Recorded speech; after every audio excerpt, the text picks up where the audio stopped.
बाहेरून आणलेल्या गाड्या, बाहेरून आणलेले मतदार हे तवाच कळतात कॅमेऱ्यात पाहिल्यानंतर। आम्ही त्याची मागणी केली, त्यांनी सुद्धा ती दिली नाही आणि तशाच पेट्या फोडून निकाल जाहीर केलेला आहे।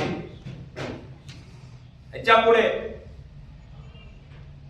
आम्ही राष्ट्रवादी काँग्रेस शरद पवार साहेबांच्या पक्षामध्ये आम्ही जबाबदारीपूर्वक सांगतो, नगरपालिका जरी आम्ही सदस्यमध्ये नसतो तरी पण आम्ही परळीची शहराच्या सगळ्याच बाजू, तहसील असो, नगर परिषद असो, पंचायत समिती असो, याच्यावर आम्ही लक्ष ठेवून किंवा गुटखा, दारू, नंबर 2चे धंदे, पत्ते, क्लब हे सुद्धा आटोक्यात आणण्याचा प्रयत्न करू। कारण परळीसाठी फक्त नगरपालिकाच नाही तर असे खूप काही प्रकार आहेत तिथं शाळा, कॉलेज परिसरामध्ये दारू, गुटखा, गुंडांचं प्रमाण वाढलेलं। आम्ही प्रत्येक पालकाला सुद्धा जाऊन विनंती करणार आहोत, आपल्या मुलाला सांभाळा।